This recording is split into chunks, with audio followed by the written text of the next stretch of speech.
Le Brésil est sans doute le grand favori de cette Coupe du Monde Qatar 2022. La Seleção loge dans la poule G avec le Cameroun, la Serbie et la Suisse. Ils vont affronter les Lions indomptables du Cameroun lors de cette troisième journée de la compétition. Nous allons vous proposer 6 joueurs brésiliens les plus dangereux qui doivent faire peur à cette équipe du Cameroun. Et nous allons débuter avec Neymar, la star du Paris Saint-Germain depuis les premières années de la décennie passée, c'est-à-dire le début des qualifications pour la Coupe du Monde de la FIFA 2014. Il est la référence technique de l'équipe du Brésil. Son début de saison avec le PSG a montré qu'il l'est toujours. Neymar a débuté l'exercice 2022-2023 de la plus belle des manières en inscrivant un doublé en donnant un ballon décisif pour un but somptueux de Messi en finale de Trophée des Champions, contribuant ainsi largement à la victoire 4-0 sur Nantes qui a permis au Paris Saint-Germain de remporter une nouvelle fois cette compétition au Qatar. Il aura de plus un rôle de meneur de jeu, mais toujours avec la liberté de se déplacer à son aise dans le secteur offensif et de combiner avec tous les éléments d'une attaque jeune et fougueuse, quelle que soit sa composition. Il y a aussi le défenseur Thiago Silva. Tout laisse à penser qu'avec Neymar, Thiago Silva sera l'un des joueurs seuls convoqués par Tite qu'il avait déjà été pour les 2 éditions précédentes de la Coupe du Monde. À 37 ans, il reste l'un des meilleurs défenseurs de la planète avec une palette rare qui mêle habilité technique pour vaincre le ballon en force et intelligence pour fermer les espaces dans le secteur défensif.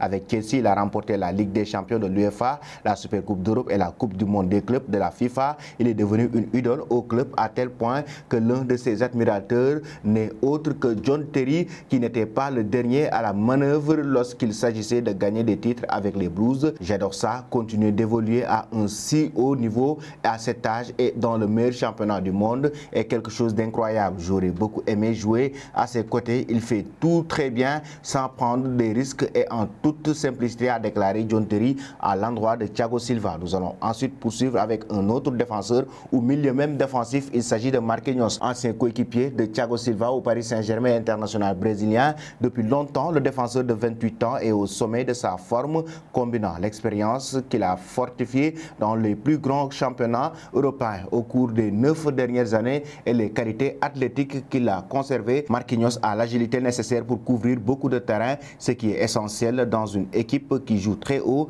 De plus, bien qu'il soit relativement petit pour son poste, il compense par une superbe capacité à savoir quand intercepter le ballon et relancer. Enfin, il est depuis longtemps l'un des joueurs les plus réguliers au football brésilien, jouant un rôle de leader. Après ces joueurs expérimentés, nous allons parler de Lucas Paqueta. Il faut rappeler que le Brésil a décroché sa qualification face à la Colombie en novembre 2021 grâce au but somptueux de Lucas Paqueta. À la fin de ce match à Sao Paulo, Tite l'a pris dans ses bras et lui a murmuré quelques mots à l'oreille. Pendant l'accolade, je lui ai dit: tu es un demi-gauche, un milieu de terrain. C'était une blague parce que parfois dans son club, il joue avant-centre, n'est-ce pas? Il a répondu qu'il jouait là où on aurait besoin de lui et a déclaré l'entraîneur, le jeune produit de Flamengo, qui est passé de l'Olympique Lyonnais à West Ham, peut apporter un peu de tout dans la construction et en attaque. C'est pourquoi il est intégralement assuré d'une place dans l'équipe lors des qualifications. Il a montré une grande attente,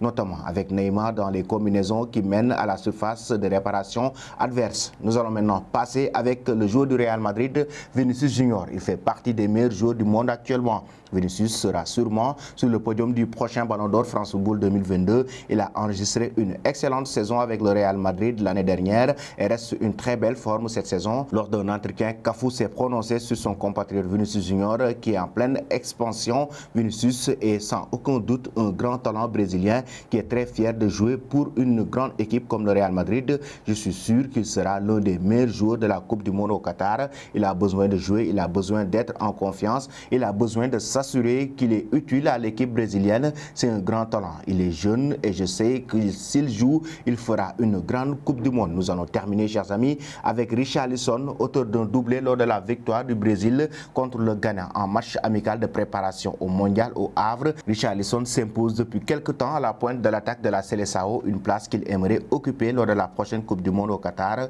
Ronaldo en 2006, Luis Fabiano en 2010, Fred en 2014, Gabriel Jesus en 2018, tous ont un point commun, avoir porté le numéro 9 du Brésil lors d'une Coupe du Monde à 25 ans. Richarlison pourrait bien être le prochain sur la liste au Qatar en 2022. Au-delà de la symbolique, c'est le poste qu'a occupé le nouvel attaquant de Tottenham lors des derniers matchs de la Seleção, titularisation en tant qu'avant-centre sur les 4 dernières rencontres. Selon vous, chers amis, que pensez-vous de ces grands joueurs brésiliens qui feront face au Cameroun?